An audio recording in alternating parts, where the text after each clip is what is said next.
नमस्कार सभी को। ऑनलाइन क्लासेस में एक बार फिर से आपका स्वागत है।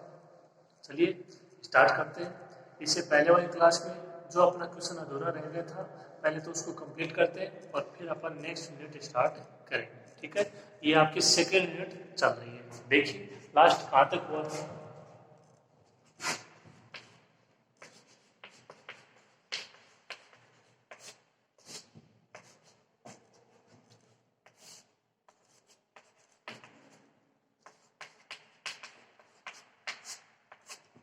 xn plus p minus xn का मापांक लेस देन 1/2 की power n minus 2 x2 minus x1 का मापांक। यहाँ तक आपका हो चुका था।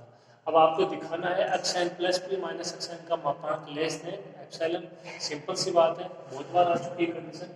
आपको दिखाना है कि ये मान क्या होना चाहिए, लेस देन एप्सिलॉन होना चाहिए। देखिए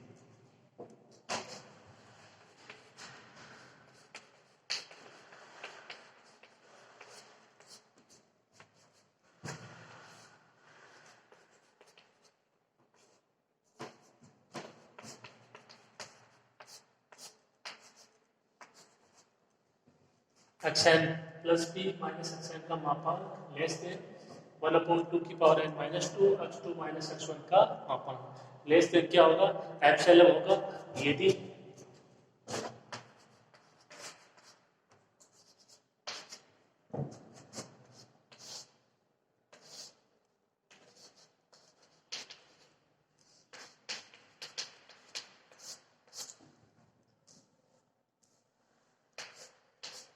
यदि क्या हो, एप्सिलॉन का मान हो 1/2 की power n minus 2 x2 minus x1 के मापांक से बड़ा। अगर ऐसा हो गया तो ये क्या हो जाएगा, लेस देन एप्सिलॉन। अब इसको थोड़ा हल कर लेते हैं, देखते हैं n के मान के लिए क्या कंडीशन आती है।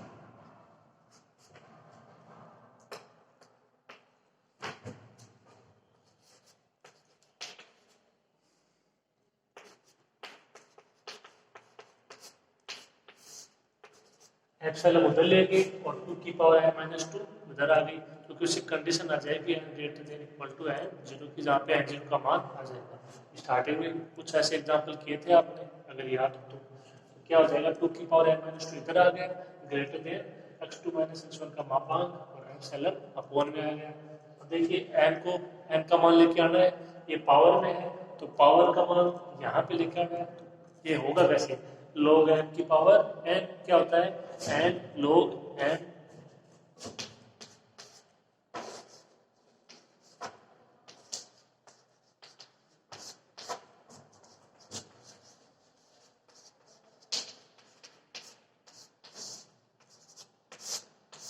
दोनों तरफ log ले लिया। ठीक है, अब फॉर्मूला अप्लाई कर दो, log n की पावर n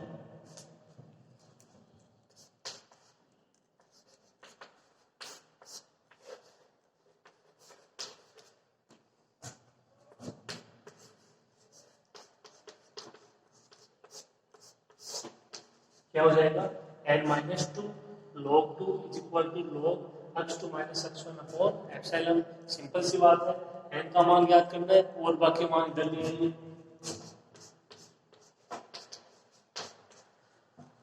log 2 इंटू में है, अपॉन में आ जाएगा।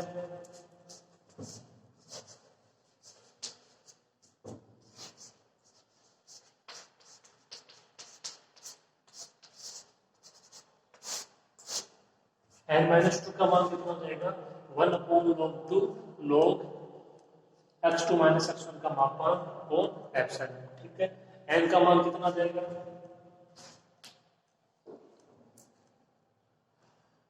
सॉरी यहाँ पे ग्रेटर देन बराबर लगा दिया, एक ग्रेटर देन का चिन्ह।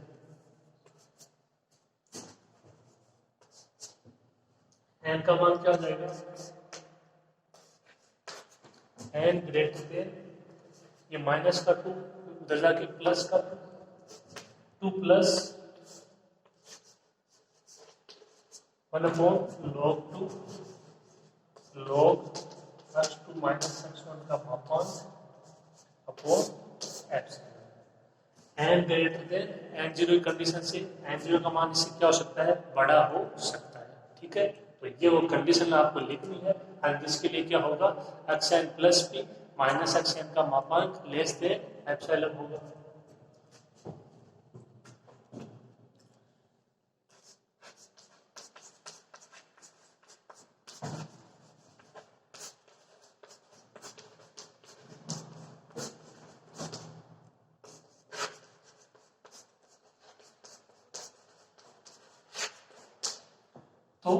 N zero belongs to n का चयन इस प्रकार किया जाए ताकि, ये देखो आपको स्टार्टिंग एग्जाम्पल करवाए हैं, जहाँ से एग्जाम्पल अपने शुरू किए थे उसमें इस प्रकार की कंडीशन आई थी। यहाँ पे कोई ना कोई मान आ गया था और वो मान क्या था, एन जीरो से छोटा था या इस मान से एन जीरो का मान बड़ा। ठीक है, वहां पे आपको मैंने अच्छे से बताया था कि इसको एन जीरो इस प्रकार किस प्रकार लिखोगे।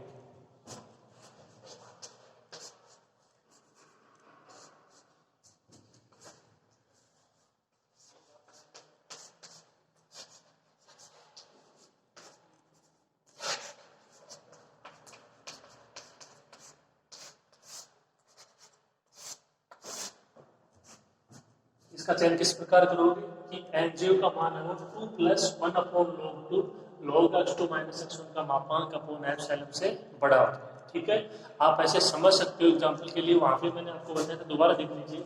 मान लो अपने को यहाँ पे आज वैसे कोई मतलब नहीं है, लेकिन आप एक बार सोच लीजिए कि इसका मान मान लो 2 है। ठीक है, 2 प्लस है तो इसका मान मान लो 3 है।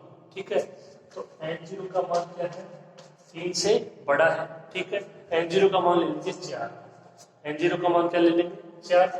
आपकी कंडीशन क्या है, n greater than n zero, n belongs to capital n, बहुत सारे मान हो सकते हैं 5 6 7 8 इस तरीके से।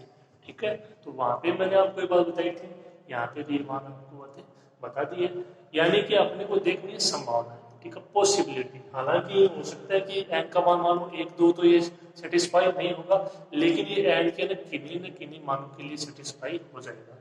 क्या संभावना यहाँ से बनती है, तो ये बात मैं आपको बहुत बार बता चुका हूँ, ये आपको अच्छे से समझनी ही होगी। ठीक है, तो एन जीरो का मान क्या हो जाएगा 2 plus 1 upon log 2 log x2 minus x1 का मापांक अपॉन एप्सिलॉन, साथ में 1 अपॉन log 2। ठीक है, तो ये मान होगा एन जीरो का, एन जीरो से बड़ा। ठीक है, और है ना जिसके लिए क्या हो जाएगा n greater than n zero, p belongs to n, यहाँ से क्या प्राप्त हो जाएगा xn plus p minus xn का मापांक लेस देन एप्सिलॉन, अनुक्रमक से अभिसारी अनुक्रम। ठीक है, लिखो आप इसको,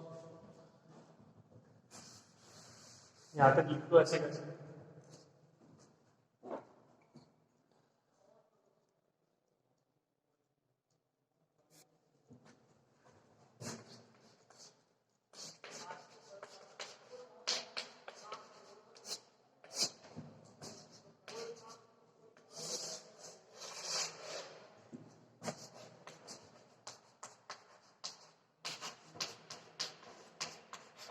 लास्ट में कंडीशन क्या आएगी, xn plus p minus xn का मापांक लेस देन एप्सिलॉन और all n greater than equal to n0, जहां पे n0 का मान इससे बड़ा हो जाएगा, ये इसकी कंडीशन हो जाएगी।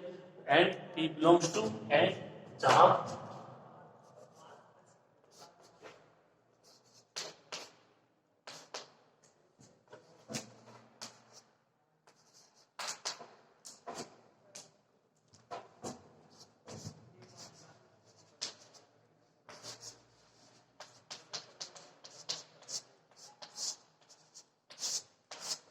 ये वो कंडीशन होगी जिसके लिए ये अपने को प्राप्त होगा xn plus p minus xn का मापांक लेस देन एप्सिलॉन, अनुक्रम xn अभिसारी अनुक्रम है।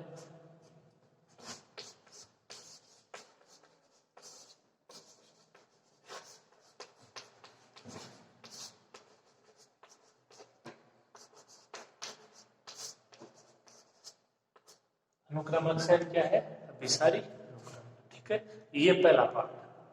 अभी इसमें एक मान और पूछ रहा है आपको, ठीक है, उसको और हल करते हैं।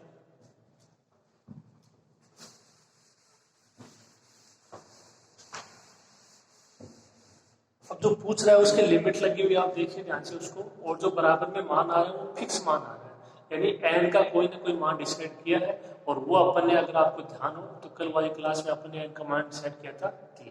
ठीक है, तो जो दिया गया उसको लेके चलते हैं, आसान सा है बिल्कुल, देखिए।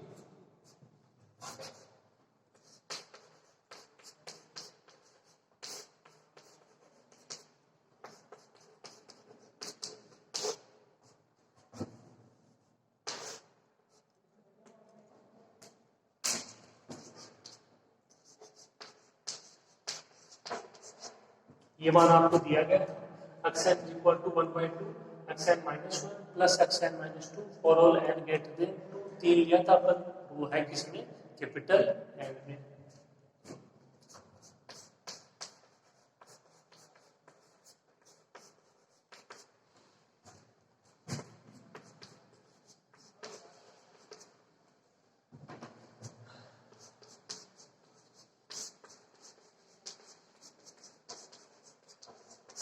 इसमें देखिए आपको क्या करना है कि दोनों तरफ आपको 1/2 x n - 1 जोड़ना है। ये पद इधर भी जोड़ दिया, इधर भी जोड़ दिया, और बाकी ऐसे का ऐसे। इसको थोड़ा ऐसे याद रख लेना। देखो इसका पहला पद क्या है, 1/2 x n - 1। तो आपको इसी पद को यहाँ जोड़ना है और यहाँ जोड़ना है, दोनों तरफ जोड़ देना है। ठीक है,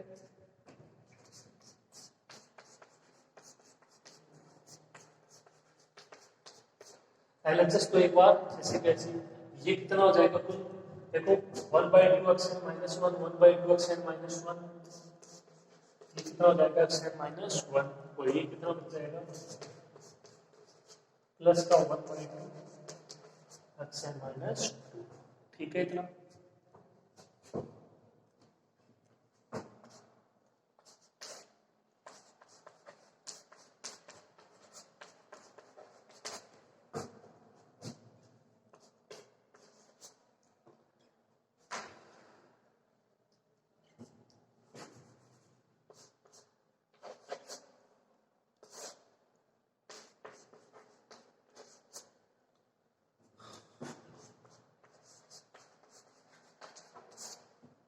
LHS तो ऐसे कैसे, यहाँ से इसको कॉमन ले लिया 1/2 को x n - 2, इसमें है नहीं तो क्या आ जाएगा 2 x n - 1, 1/2 into x n - 2 plus 2 x n - 1।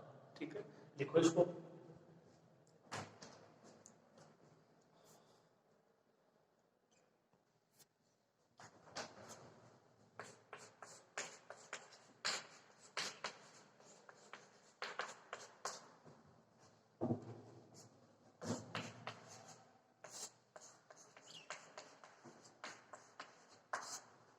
अगली स्टेप देखिए, x n plus 1/2 x n - 1 ऐसे कैसे, ये हो गया 1/2 x1 प्लस 2x2। ये कैसे हुआ, n बराबर 3 रखा है, 3 - 2 x1, 3 - 1 x2। ठीक है, तो यहाँ से भी ये n बराबर है, यदि आप 3 रखो तो क्या है x3 प्लस 1/2 x2। मान तो इसी का है, लेकिन तो यहाँ से प्राप्त होगा x3 प्लस 1/2 x2, वो भी मान है किसका, xn प्लस 1/2 xn - 1। ठीक है, तो आप यहाँ पे ऐसा नहीं समझना कि मान है वो दोनों तरफ अपन ने नहीं रखे। आप चाहो तो देखो इसको ऐसे लिख सकते हो, कोई दिक्कत नहीं है।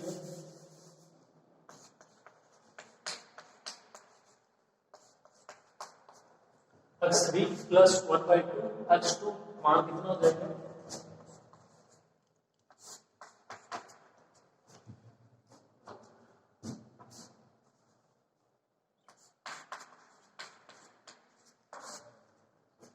One by two x1 plus 2x2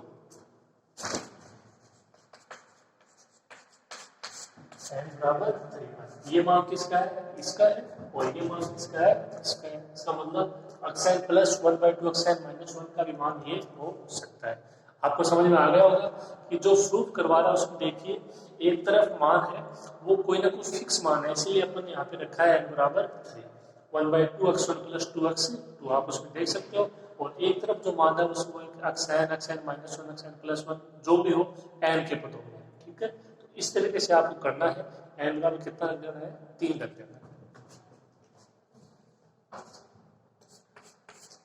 अब देखिए यहाँ पे ये मान आ गया, इधर ये मान आ गया। अब ये पूछ रहा है कि लिमिट x n का मान, तो इसके दोनों तरफ आप अप्लाई कर देते हैं limit x n। Limit x n का मतलब limit n tends to infinity x n, n है वो इंफिनिटी यानी n वाले पदों पे अप्लाई होगा। तो यहाँ पे तो n का कोई पद है नहीं, तो इस पे तो लिमिट अप्लाई होगी नहीं, वो किस पे होगी, केवल LHS पे। देखिए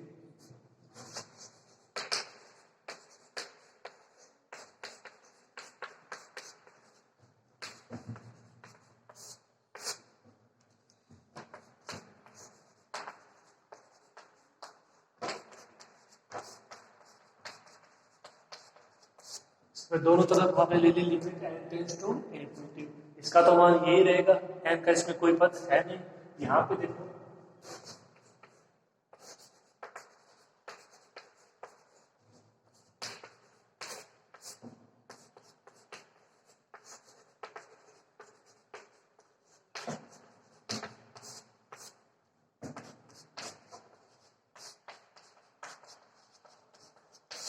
तो ये तो ऐसे कैसे लिख दिया, इस पे लिमिट अप्लाई करेंगे, इस पे अप्लाई होगी नहीं, लिमिट से बाहर, और इस पे लिमिट अप्लाई कर दी।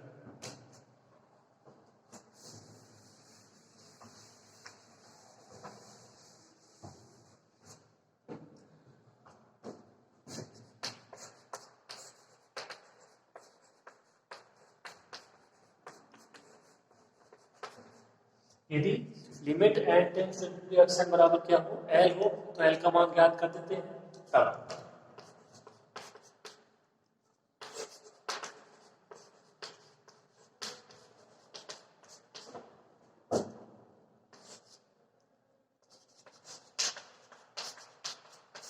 अब ये लाइन मैंने आपको अच्छे से बताई हुई है, अगर आपने पिछली वाली क्लास ध्यान से पढ़ी हो एग्जांपल से द्वारा, वहां पे limit n tends to infinity x n बराबर एल हो तो limit n tends to infinity x n minus one is equal to l ही होगा।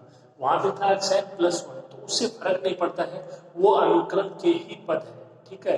और यदि एल है, एल यानी वो कोई ना कोई सीमा को अभिसरित होता है, तो वो अनुक्रम के प्रत्येक पदों के लिए होगा, चाहे वो x n plus one, x n minus one, x n plus two, x n minus two, ठीक है। तो ये बात मैं आपको वहां पे बता चुका हूं कि limit n tends to infinity x n बराबर एल है, तो limit n tends to infinity x n plus one बराबर भी क्या है, एल है। उसका मतलब क्या था, एग्जांपल में करवाया था, वहां से आप देख लेना, ठीक है। उसका मतलब ये था कि अनुक्रम एक्स एन के सभी पद हैं, वो यदि कोई मान एल को अभिसरित है, तो इसका मतलब ये है कि ठीक है, सभी पद का क्या मतलब है कि x n minus one, x n plus one, x n minus two, x n plus two, कोई भी मान आप ले लीजिए, वो एल को ही अभिसरित होंगे, यानी x one, x two, x three, x four, x five, x six, चाहे कोई भी मान हो, सभी क्या होंगे, एल को अभिसरित होंगे, ठीक है।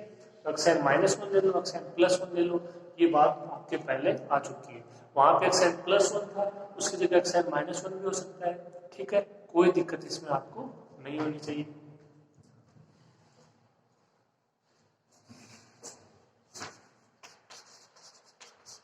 यहां से देखिए इसका मान एल, इसका मान एल, वो एक बार सेकंड से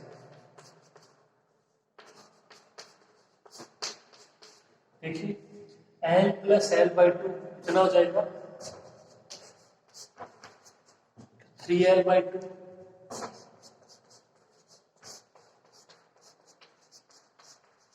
बराबर में 1 by two x one plus two x two, two से two cancel,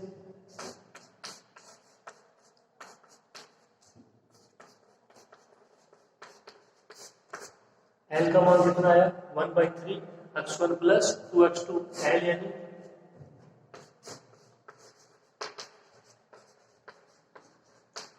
limit n tends to infinity x n, या आप इसको ऐसे भी लिख सकते हो, एक ही बात है, लिमिट एक्स एन। सिंपल चीजें बता चुका हूं, केवल प्रतीक चिन्ह है।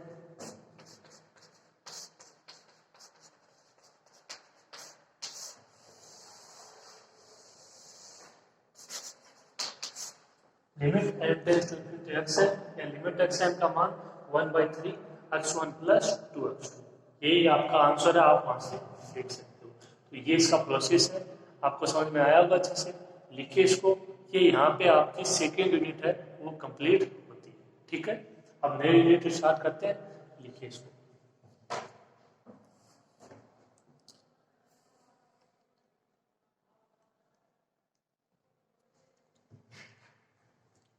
देखिए यूनिट सेकंड है वो यहाँ पे आपकी समाप्त होती है, ठीक है। अब अपन पहले पढ़ेंगे यूनिट 4, पहले कौन सी यूनिट पढ़ेंगे, यूनिट 4। आपको पहले स्टार्ट करवाई थी सेकंड यूनिट, तो उसके बाद थर्ड यूनिट अपन एक बार नहीं पढ़ रहे हैं, उसको बाद में पढ़ेंगे, पहले अपन पढ़ रहे हैं यूनिट 4। उसके लिए आपको चैप्टर नंबर 6 पढ़वा रहे हैं, उसका नाम है रिमार्क समाकलन, ठीक है। क्योंकि ये आसान है, हालांकि थर्ड यूनिट भी आसान है, इतनी बात नहीं है, ठीक है, लेकिन पहले इसको देख लीजिए, एक ही बात है। तो जो चैप्टर नंबर 6 है वो अपन पढ़ेंगे, ठीक है। उसका नाम है रिमार्क समाकलन, ये उसका नाम है। और कौन सी यूनिट है ये, यूनिट नंबर 4, ठीक है, चौथी यूनिट है आपकी। तो रिमार्क समाकलन पढ़े उससे पहले कुछ है ना बिंदु है, कुछ परिभाषाएं समझ लीजिए, उनको आप ध्यान से अच्छे से समझना। उसके बाद में अपन पढ़ेंगे रिमार्क समाकलन की परिभाषा और उससे संबंधित एग्जाम्पल और क्वेश्चन, ठीक है। बहुत ही आसान यहाँ पे क्वेश्चन है रिमार्क समाकलन के, आसानी से हो जाएंगे, ठीक है। स्टार्ट करते हैं, देखिए यूनिट 4।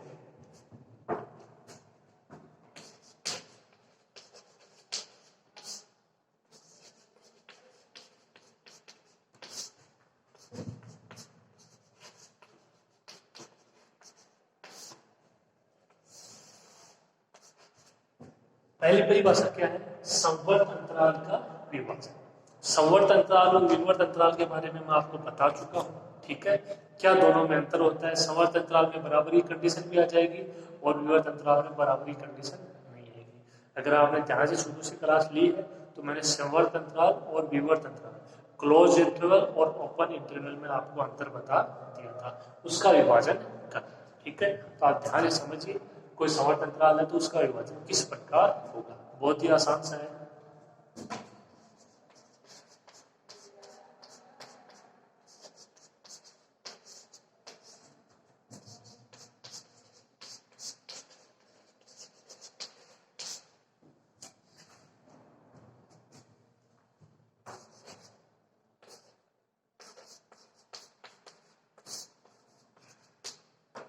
यदि I is equal to a b कोई संवर्त अंतराल है, तो ये संवर्त अंतराल का चिन्ह है, ठीक है।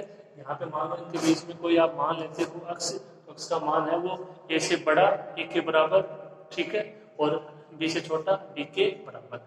यही तो मतलब है कि मान लो आपको कोई भी अवयव दिया है,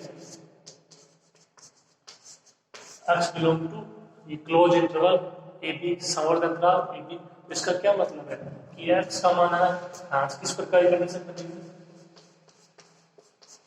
की कंडीशन बनेगी a less than equal to x less than equal to b, और वहां पे आपको मैंने ये बताया x belongs to open interval a b, तो इसका मतलब a less than x less than b। इसमें बराबर कंडीशन नहीं है, इसमें बराबर भी हो सकते हैं। ये दोनों में अंतर है, संवर्त अंतराल विवर्त अंतराल, क्लोज इंटरवल ओपन इंटरवल, ठीक है। सिंपल सी बात है, उसको दोबारा मैंने रिपीट कर दिया, कोई दिक्कत इसमें नहीं होनी चाहिए।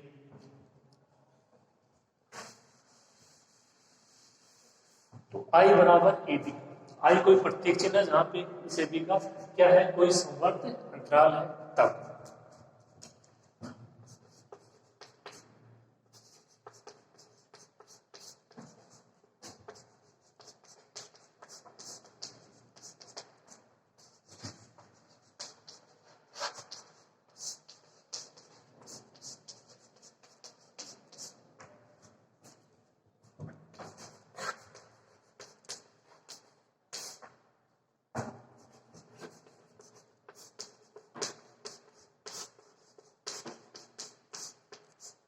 तब इसको एन भागों में, अब अपने को पता नहीं है, ठीक है, तो अपन ने नाम दे दिया, कोई मान हो सकता है, 2 3 भागों में, 4 भागों में, ठीक है, उसके अकॉर्डिंग आप समझ लेना। एन भागों में विभाजित करने वाला विभाजन निम्न प्रकार होगा। ये कोई संवर्त अंतराल, इसका विभाजन इतने भागों में, एन भागों में, एन की जगह कोई भी आप मान अपने आवश्यकता अनुसार ले सकते हो, 2 3 4 इस तरीके से। देखिए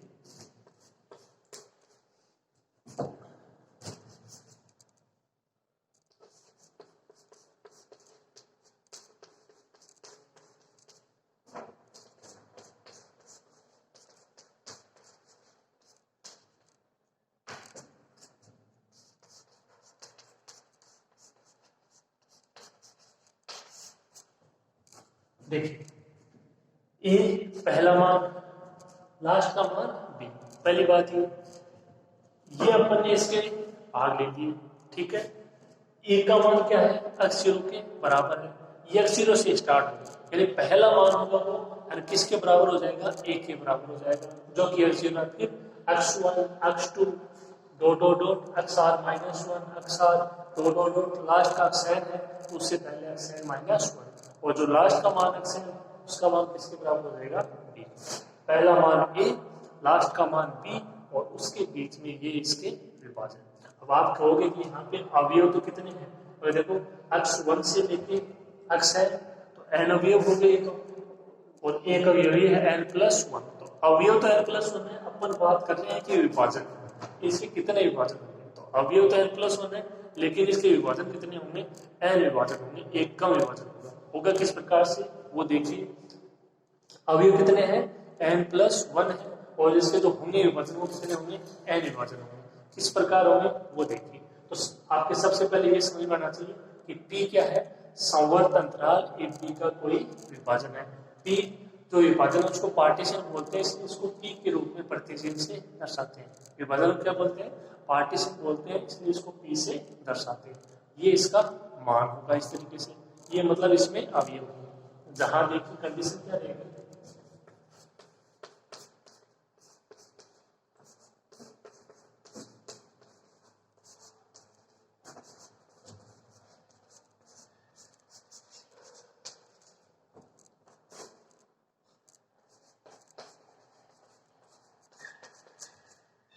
x0 less than x1 less than x2 less than dot dot dot less than xr minus 1 less than xr। ये यहाँ पे मैंने इसीलिए कोई r के रूप में प्रतीक चिन्ह दे दिया है। इसके बीच में आप r की जगह कोई भी मान अप्लाई करके ये मान ज्ञात कर सकते हो, हालांकि वो n से भी ज्ञात कर सकते हो। इसमें कोई कंफ्यूज होने वाली बात नहीं है, मैंने ऐसे प्रतीक चिन्ह के रूप में कुछ लिख दिया है। Less than xr minus 1 less than xr dot dot dot less than xn minus 1 less than xn। मेरी बात समझ में आ गई आपकी? तो पहला मान x0 उससे बड़ा होगा x1, x1 से बड़ा x2, इसी प्रकार जो आपका xn है वो सबसे बड़ा मान होगा। यही उसमें दर्शाता। अभी कोई अवयव लिया x belongs to close interval a b, तो a से छोटा है, जो x है वो a से बड़ा है और b से छोटा है, यानी b इसका सबसे बड़ा मान होगा, बराबर b हो सकता है। तो ये इसकी परिभाषा है किसकी, संवर्त अंतराल का विभाजन। ठीक है, अब ये अवयव कितने हैं, n+1। अब इसके अपन ज्ञात करते हैं उप अंतराल। ठीक है, तो ये इसकी परिभाषा है, आपको अच्छे समझ में होनी चाहिए। ये जो अवयव में ये तो संबंध होता है और विभाजन में ये इस प्रकार के अवयव होंगे। पहला अवयव एक ही बराबर, अगर मान लो यहाँ पे दिया 1 2, ठीक है, तो यहाँ पे आ जाएगा 1, लास्ट में आ जाएगा 2। अब बीच में आप 1 और 2 के बीच में बहुत सारे मान ले सकते हो, आपको पता है 1 और 2 के बीच में कौन कौन से मान होते हैं। ठीक है, लिख लीजिए आप इसको थोड़ा।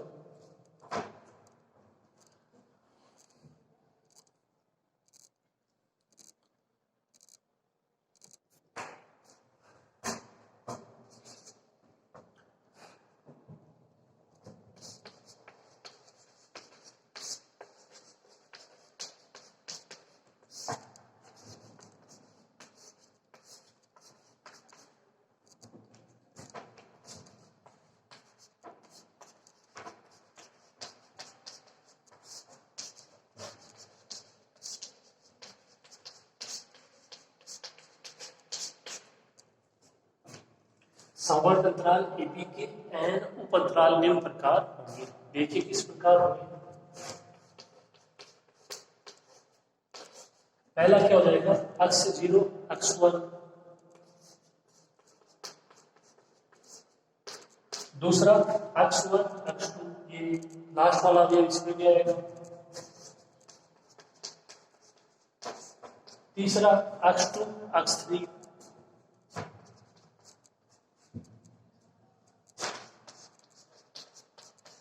r हुआ xr -1 xr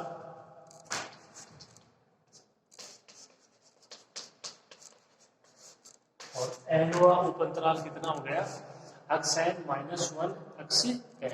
तो ये देख लीजिए आप, इसके n ही भाग है, 1 2 3 r लास्ट में n। तो ये इसके कितने उप अंतराल है या कितने भाग है, n भाग है। ठीक है, इस तरीके से आप को इसमें ज्ञात करने हैं उप अंतराल। ठीक है, अब जैसे सिंपल रूप में देख लीजिए, ये है 0 से 1 और आप इसमें सिंपल रूप में इस प्रकार लेते हो, देखो 0 फिर 1/4 ले लीजिए। ठीक है, सिंपल सा, फिर 1/2 ले लीजिए, फिर 3/4 ले लीजिए, फिर 1 ले लीजिए। ठीक है, पहला मान 0, लास्ट का मान 1। ठीक है, इसका पहला उप अंतराल 0 1/4, दूसरा 1/4 1/2, फिर 1/2 1/4, फिर 3/4 1। तो 5 कितने उप अंतराल हो गए, 1 2 3 4। कितने उप अंतराल हो गए, 4। मान कितने, 5। तो कुछ बात समझ में आई। जो बात आपको अपने दिमाग में बैठानी वो क्या है, मान तो कितने हैं 5, भाग कितने हैं, उप अंतराल कितने हैं 4। ठीक है, मान तो कितने हैं n+1 और उप अंतराल या इसके n भाग बोल दो, इसके संवर्त अंतराल AB के वो कितने हैं, n। क्लियर हो गई होगी इस एग्जाम्पल से, कोई दिक्कत नहीं होगी। अब इसको विस्तार से लिखा देंगे, ये आपको समझाने के लिए है कि कोई भी संवर्त अंतराल है AB, ठीक है, उसका विभाजन ज्ञात करते हो तो उसमें अवयव तो कितने हैं, n +1, उसके उपअंतराल कितने हैं या उसके भाग कितने हैं, या अपने इसके भाग ही तो क्या टुकड़े कर दिए उस समवर्त अंतराल के, ठीक है, ये कितने हैं 10। यानी जितने अवयव हैं उससे एक कम उसके क्या होंगे, उपअंतराल होंगे, भाग होंगे। अवयव कितने हैं 5, उपअंतराल 4, ठीक है। तो ये बात आपको अपने दिमाग में बतानी है। ओके,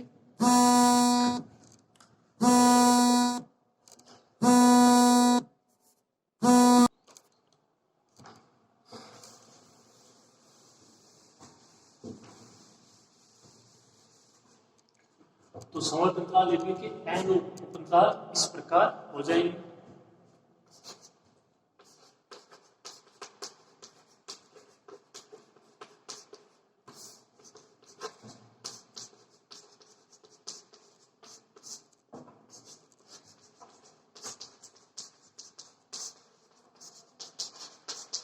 एक और देख लीजिए इसमें कि आरवे उपअंतराल यानी अक्षार -1 अक्षार, अब आप उसमें कोई सा भी दे सकते हो, पहला, दूसरा, तीसरा, उसकी लंबाई क्या होगी, उसकी लंबाई का मान किस प्रकार ज्ञात करोगे, तो वो देखिए डेल आर का मतलब ये प्रतीक चिन्ह है किसका, आरवे उपअंतराल की लंबाई का, डेल आर, इसका मान क्या होगा, देखो ये इसका मान होगा अक्षार -1, ये बाद वाला मान माइनस पहले वाला मान अक्षार -1। ये फॉर्मूला आपको याद होना चाहिए, del r is equal to अक्षार -1। डेल आर क्या है, आरवे उपअंतराल की लंबाई, ठीक है। आरवा उपअंतराल क्या है, अक्षार -1 अक्षार, वहां से दोनों के मान मिल जाएंगे, डेल आर का मान ज्ञात कर दोगे। अब आप यहाँ से आसानी से लिख सकते हो, ये पहला उपअंतराल है देखो, ठीक है, तो डेल जो 1 है उसका मान कितना हो जाएगा, x1 माइनस x0, ठीक है।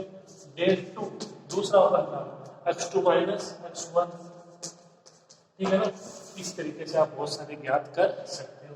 डेल n क्या हो जाएगा, xn minus n minus 1। Important ये है, इसमें आप r के कोई भी मान रख के देख सकते हो, ये सारे मान इसमें आ जाएंगे। इसको याद रखिए, सारे मान अपने आप ही लिख दो।